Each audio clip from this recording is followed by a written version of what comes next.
Hola a todos y bienvenidos al canal. Hoy traemos a la mesa de operaciones a un gigante industrial español. Estamos hablando de CAF. Han presentado sus resultados de los primeros 9 meses de 2025 y a primera vista las cifras son explosivas. El beneficio neto se ha disparado un 66%.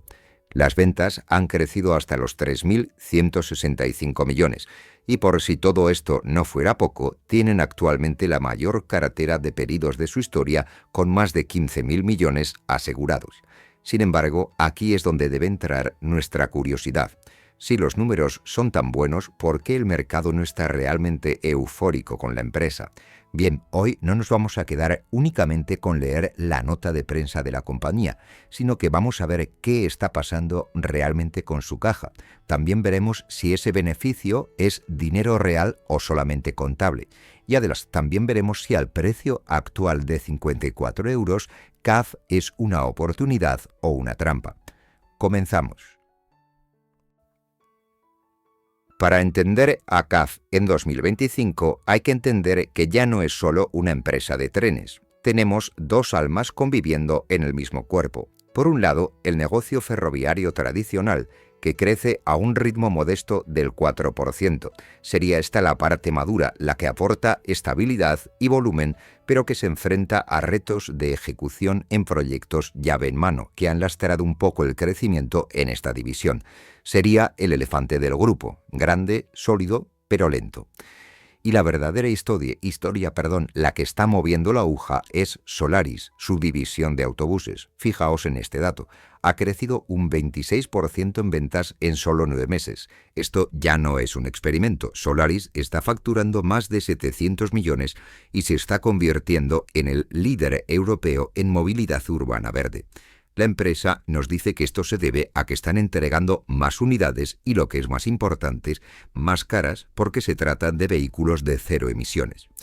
Y aquí es donde debemos ponernos el sombrero de analistas críticos. El crecimiento de Solaris es impresionante, sí, pero el negocio ferroviario sigue siendo el 77% del total, de tal forma que si el tren se frena, el autobús no tiene fuerza suficiente para tirar de todo el carro. La diversificación está funcionando, pero la dependencia del sector ferroviario sigue siendo la realidad estructural de la compañía. Bien, si miramos el mapa de las ventas, CAF es hoy más europea que nunca. El 72% de los nuevos contratos vienen de Europa, y esto tiene una lectura doble muy importante para nuestro análisis del riesgo. La parte positiva es la seguridad jurídica y cambiaria.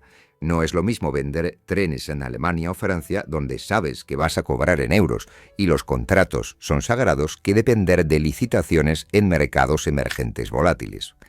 En estos 9 meses hemos visto contratos potentes en Polonia y Suecia para autobuses y en Francia para tranvías. CAF se ha hecho fuerte en casa del vecino. Esto blinda a la compañía contra crisis en mercados emergentes, pero también limita un poco la explosividad. Europa, al fin y al cabo, es un mercado maduro de reposición y sostenibilidad y no de infraestructuras vírgenes masivas, como podría ser el caso de Asia o África. No obstante, hay una pequeña bandera amarilla que debemos vigilar. La empresa menciona contratos en divisas como el zloty polaco o la corona sueca. Aunque gran parte es en euros, la exposición a divisas no euro sigue ahí. De hecho, el informe menciona un impacto negativo por diferencias de cambio de 3 millones de euros. No es que sea grave, pero nos debe recordar que Europa no significa riesgo cero en divisas. Llegamos a uno de los puntos más fuertes en CAF, su cartera de pedidos, el famoso backlog. Estamos en máximos históricos con casi 15.600 millones de euros firmados. Para hacernos una idea de esta magnitud, esto significa que CAF podría cerrar su departamento comercial hoy mismo y tendría trabajo asegurado para los próximos casi 4 años. Esto nos ofrece una visibilidad de ingresos que muy pocas empresas industriales tienen. El ratio book to bill es de 1,4, es decir, por cada 100 euros que CAF factura y saca por la puerta, ya están entrando 140 euros en nuevos pedidos. Esto garantiza el crecimiento a futuro. Además, hay un matiz cualitativo importante. La empresa dice que está siendo selectiva, es decir, ya no vale coger cualquier contrato para llenar la fábrica, sino que ahora están buscando contratos con margen. Pero cuidado, y aquí viene la dosis de escepticismo necesaria. Una cartera gigante es una bendición si los contratos están bien presupuestados, pero puede ser una maldición si se firmaron con precios antiguos antes de la inflación. CAF dice que los nuevos contratos tienen mejores condiciones, pero todavía estamos digiriendo proyectos antiguos que pueden tener márgenes más apretados. La cartera es volumen, sí, pero la clave será la rentabilidad de esa cartera cuando se ejecute. Bien, entramos en la cuenta de resultados. La cifra de negocios ha alcanzado los 3.165 millones, un 8% más que el año anterior. Es este un crecimiento robusto por encima de la inflación, lo que indica crecimiento real de actividad y no solamente subida de precios. La empresa está entregando más trenes y más autobuses que el año anterior. Es decir, la maquinaria industrial está a pleno rendimiento. Es interesante notar la diferencia de velocidad. Mientras el negocio ferroviario va al trote, subiendo un 4% debido a la ejecución de contratos de suministro y mantenimiento, el negocio de autobuses va al galope con ese 26%. Y esto validaría la estrategia de compra de Solaris hace unos años. Lo que parecía una apuesta arriesgada se ha convertido en el pulmón de crecimiento a corto plazo del grupo. Sin embargo, nos debemos preguntar, ¿es sostenible este ritmo de crecimiento del 8%? Bien, la empresa mantiene su guidance de crecimiento de doble dígito para el año completo, lo que implica que esperan un cuarto trimestre muy fuerte. Históricamente, CAF carga muchas entregas a final de año, pero eso también añade un cierto riesgo de ejecución. Es decir, si se retrasa una entrega de trenes en diciembre, la foto del año puede cambiar. Por lo tanto, dependemos mucho de estos últimos 3 meses. Aquí estaría el corazón del negocio, el BAIT o resultado de explotación.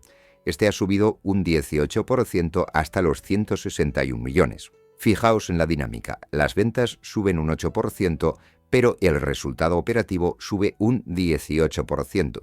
Esto es lo que llamamos apalancamiento operativo, es decir, cuando vendes más y cubres tus costes fijos, cada euro adicional de venta deja mucho más beneficio. Sería la señal más saludable que puede dar una empresa industrial.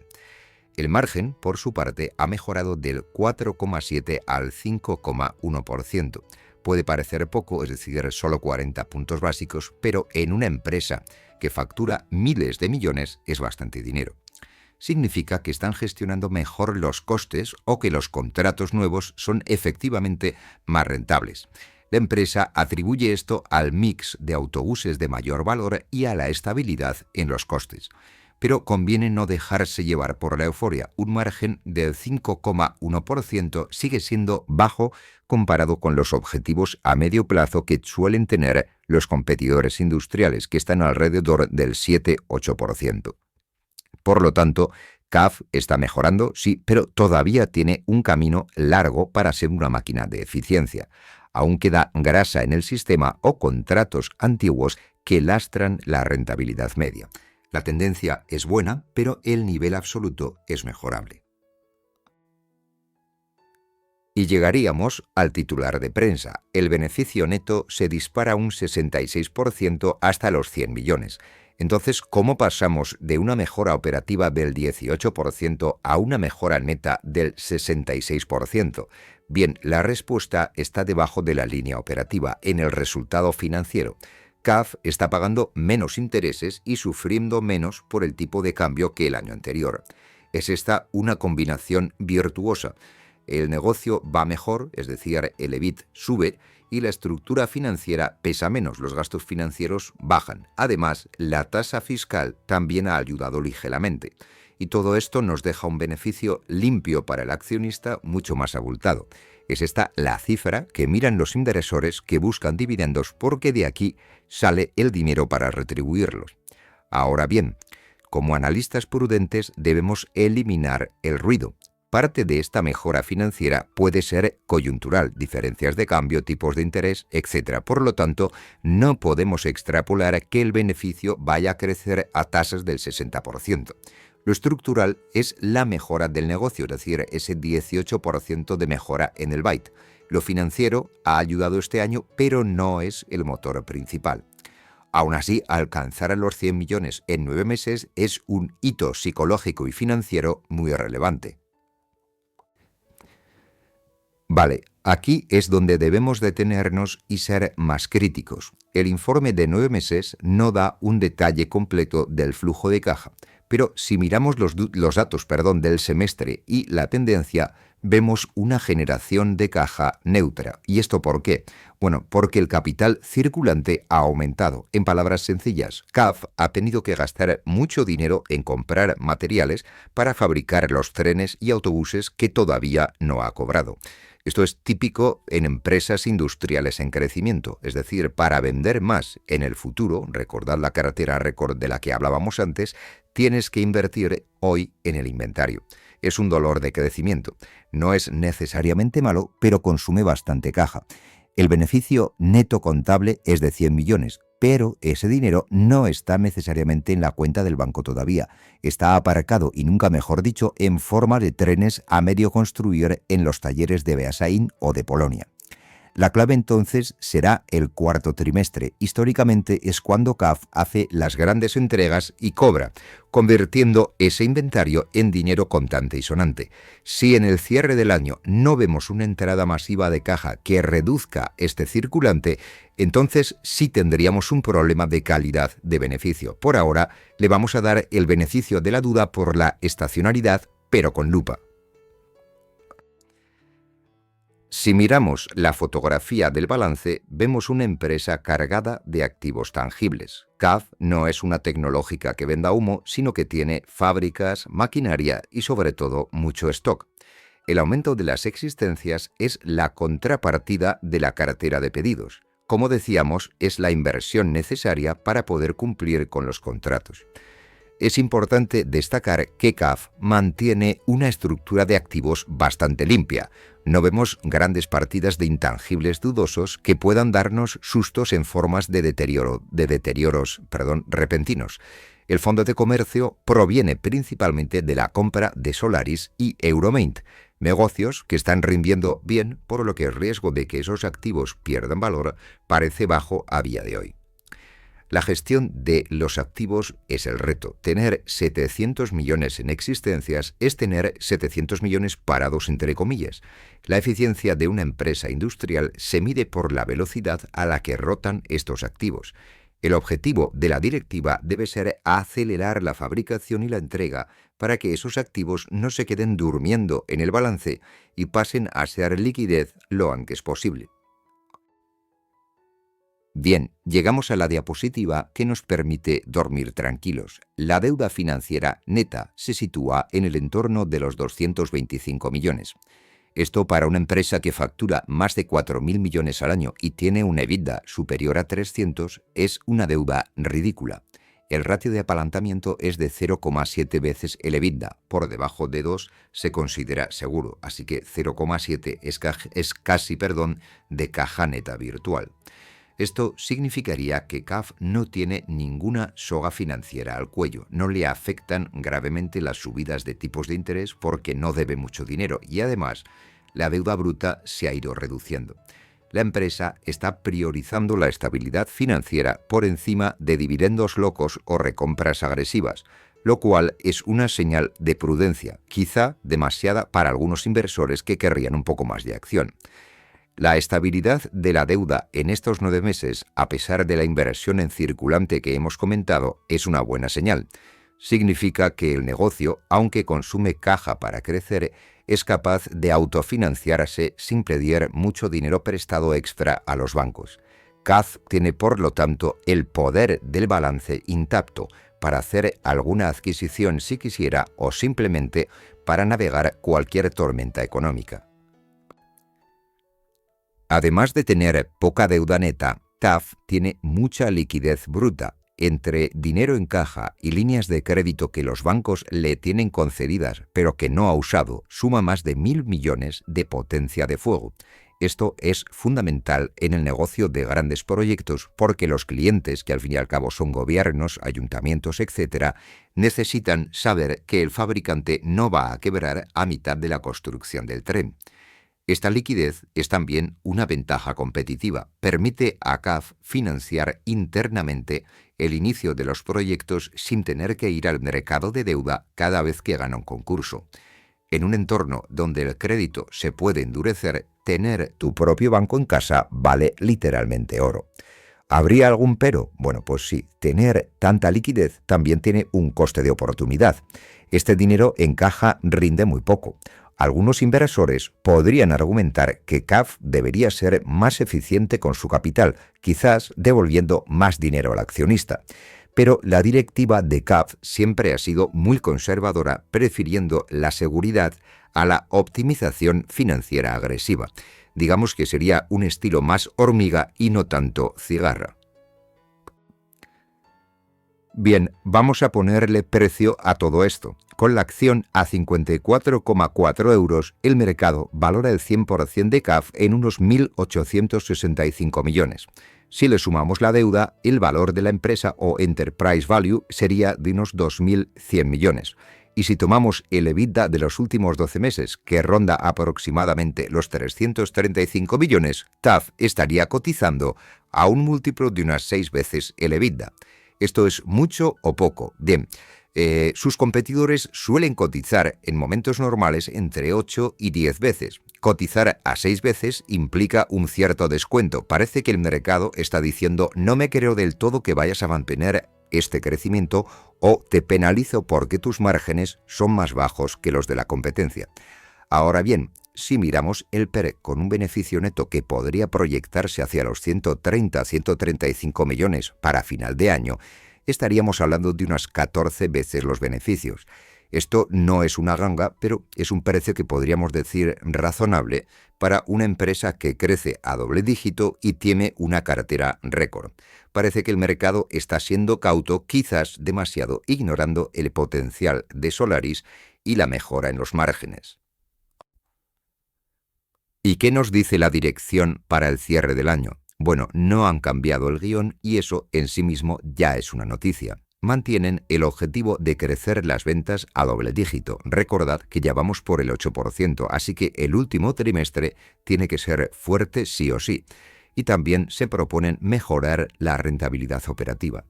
Reafirman también la estabilidad financiera y el dividendo. Básicamente nos están diciendo, el plan va según lo previsto, no hay profit warnings ni sorpresas negativas.